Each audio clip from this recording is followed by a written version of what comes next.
Good evening. This is your primetime news update with all the breaking stories from around. समाचार खास में आपका स्वागत है।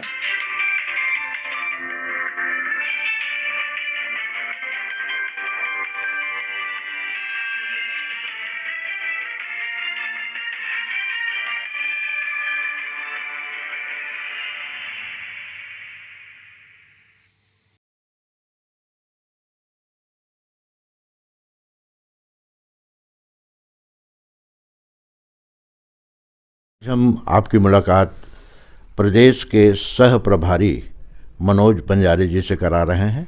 तो आइए इनसे हम भीम आर्मी के बारे में कुछ जानकारी लेते हैं। मनोज बंजारे जी, आपका स्वागत है हमारे चैनल में। धन्यवाद और पूरे देशवासियों को सादर नमन है। जय भीम है, जय भारत है। और मैं भीम आर्मी का भी छत्तीसगढ़ प्रदेश सह प्रभारी हूँ और छत्तीसगढ़ में अभी हमारा भीम आर्मी का जो नया पदाधिकारियों का गठन जारी है। और हम भीम आर्मी एक सामाजिक संगठन है जो बहुजन नायकों का जो विचारधारा है उन पर आधारित है और भारत की जो संविधान है उनके प्रति हमारी जो है सच्ची श्रद्धा है और हम संवैधानिक व्यवस्थाओं के अनुसार ही इस देश में जिसको न्याय नहीं मिलता है उनको जो है न्याय दिलाने का हम लोग काम करते हैं। आपके भीम आर्मी के उद्देश्य जो है उसके बारे में आप हमको जानकारी दें।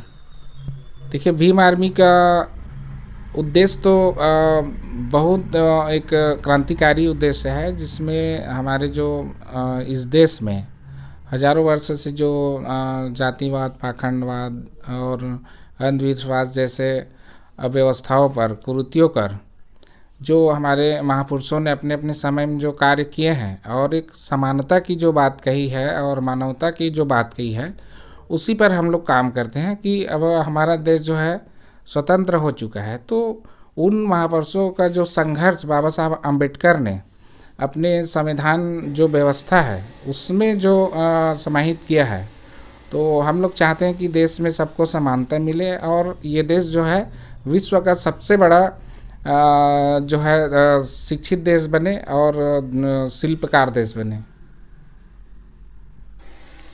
आपके बहुत सारे उद्देश्य जो हैं जिसमें कुछ पॉइंट जो हैं बहुत अच्छे हैं, तो मैं जानना चाहूँगा कि कुछ जो मुख्य जो आपके पॉइंट है, जो मुख्य धारा में आप जो चलना चाहते हैं उसके बारे में थोड़ा जानकारी हमारे दर्शकों को दें। जी, हमने इस बारे में लंबे समय से जो है अपनी विचार को जो है आप लोग के माध्यम से जनमानस में जो है ने प्रेषित किया था। उसमें सबसे इम्पोर्टेंट पहला जो है वो शिक्षा के प्रति है। तो अभी जिस तरह से हमारे देश में शिक्षा का जो दुर्व्यवस्था है, तो हम समझते हैं कि अगर ऐसी रही तो इस देश में हर एक व्यक्ति अपराधी बन जाएगा। क्योंकि भारतीय जो कानून व्यवस्था है उसमें शिक्षा को सबसे बड़ा संपत्ति और सबसे बड़ा इस देश का जो है नींव माना गया है। तो अभी जिस तरह से शिक्षा जो है सरकार परोस रही है वो उस लायक नहीं है। तो हम चाहते हैं कि इस देश के एक एक नागरिक, अब हम छत्तीसगढ़ प्रदेश में हैं तो हम अपना अगर आया विचारधारा की अगर सरकार चली इस प्रदेश में, तो हम एक एक व्यक्ति को जो है ना सरकार के जो जिम्मेदारी से पढ़ाने का हम लोग प्रयास करेंगे, जिससे वो इस राज्य के साथ साथ इस देश के सच्चे नागरिक के रूप में वो प्रकट हो। जैसे वो हम उनको चाह रहे हैं कि 12वीं तक वो एक जनरल प्रैक्टिशनर, डॉक्टरी और संविधान के प्रति पूर्ण जानकार बन जाए हाई स्कूल तक। उसके बाद फिर हम चाह रहे हैं कि जब वो उनकी हाई स्कूल के बाद वो हायर जो कहना चाहिए एजुकेशन सिस्टम में जाए, तो ग्रेजुएशन तक हम सरकार जो है उसको एक फौज के ट्रेनिंग के साथ साथ उनको ग्रेजुएशन करा के देंगे। उसके बाद फिर जिनकी जिस क्षेत्र में उनकी कहना चाहिए उनकी प्रतिभा है वो उस क्षेत्र में फिर आगे हम सरकार के द्वारा ही पढ़ाया जाएगा। क्योंकि आज जो है लगभग 80 साल होने जा रहा है इस देश को स्वतंत्र हुए। तो मैं समझता हूँ कि छत्तीसगढ़ प्रदेश में सरकार के जो उपक्रम में MBBS ना तो डॉक्टर है और न ही उतना सुसज्जित वकील जो है सरकार के सिस्टम में जो है दिख रहता है। क्योंकि आज लोग अपने स्तर पे पढ़ाई करते हैं, अपने पैसे से पढ़ाई करते हैं, तो वो अपने स्तर से पैसा कमाने का भी सोचता है। और दूसरा चीज़ अभी हम लोग देख रहे हैं कि इस देश में किसी भी देश को अगर उसके नागरिक ही अगर नोचना चालू करे या खुरेदना चालू करे तो वो देश कभी सफल नहीं हो पाता, न वो विश्व की जो प्रतियोगिता है उसमें शामिल नहीं हो पाता, जो वही आज हमारे देश में है। क्योंकि शिक्षा व्यवस्था बहुत कहना चाहिए नगण्य है इस प्रदेश में खास करके। उसके बाद हमने दूसरा पॉइंट लिखा है इसमें कि शासकीय सेवाओं में शासकीय सेवाओं की बात की है, रोजगार की बात की है, किसानों के संबंध में आपने बात की तो उसके बारे में थोड़ा जानकारी जी। अब ये संक्षिप्त मैं आपको बताऊंगा, थोड़ा टाइम लगेगा, संक्षिप्त में ही बताइए। तो हमने शासकीय सेवा में जो कार्यरत जो लोग हैं, हम चाहते हैं कि आज जो न्यूनतम उनका जो खर्च है, कम से कम उनकी शिक्षा, स्वास्थ्य, रोजगार जो अभी सरकार जिस तरह से चला रही है तो उसमें उनका कहना चाहिए परिपालन हो।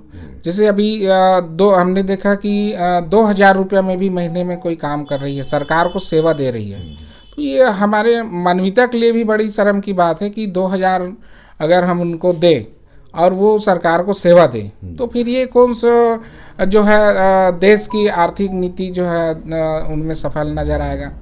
तो हम चाह रहे हैं कि उसको कम से कम 30,000 रुपया आज के समय में उनको मिले, न्यूनतम वेतनमान, चाहे मैं सरकार को किसी भी रूप में सेवा दे रहा हूँ, और मेरी घर की जो आर्थिक जो स्वतंत्रता है वो पूर्णतः हो जाए। तो ये सरकार की एक जवाबदेही बनती है। उसके बाद हमने आवास योजना में बात रखी है कि कम से कम 5 लाख रुपया दे। तो अभी जो सरकार दे रही है शहरी में शायद 2 लाख के आसपास और ग्रामीणों में 1.5 लाख के आसपास, तो 1.5 लाख में तो मकान बनता नहीं है, और वो उन गरीब जो है लोगों को दिया जाता है आवास योजना, जो बेचारे आवास योजना के चक्कर में अपने बना बुनाया मकान तोड़ देता है, और वो फिर उस मकान को बनाने के लिए अधिकारियों का जो है दबाव भेज देता है, या फिर अपने रिश्तेदार या साहूकार के पास कर्ज करके वो अपने जीवन भर छूट नहीं पाता है। तो हम चाहते हैं कि अगर सरकार उनको आवास की व्यवस्था अगर करा रही है तो उनको निश्चित और स्वतंत्र आवास की व्यवस्था कराने का संकल्प बिल्कुल सरकार की होनी चाहिए।